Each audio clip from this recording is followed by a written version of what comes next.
விமான நிலையத்திலிருந்து கிளாம்பாக்கத்திற்கு 15 நிமிடத்திற்கு ஒரு பேருந்து இயக்கப்படும்.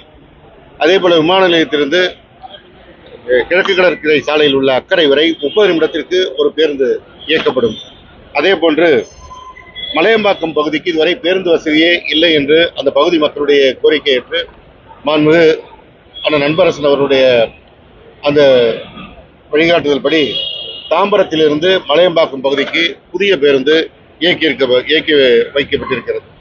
அதே போன்று ஆதம்பாக்கத்திலிருந்து கிளாம்பாக்கத்திற்கு 2 பேருந்துகள் இப்பொழுது இயக்கப்பட்டிருக்கிறது.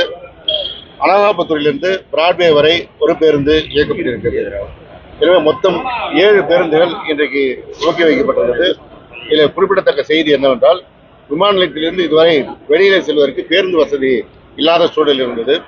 தமிழ்நாட்டின் பல்வேறு பகுதியிலிருந்தும் சென்னை விமான நிலையத்தின் வழியாக உலக நாடுகள், பல நாடுகளுக்கு வேலைக்காக செல்கின்ற சாதாரண நடுத்தர ஏழை குடும்பத்தை சேர்ந்தவர்கள் இங்கிருந்து விமான நிலையத்திலிருந்து பேருந்து நிலையத்திற்கு செல்வதற்கு எளிதாக செல்ல வழி இல்லை என்ற அந்த கோரிக்கை நீண்ட நாட்களாக இருந்தது.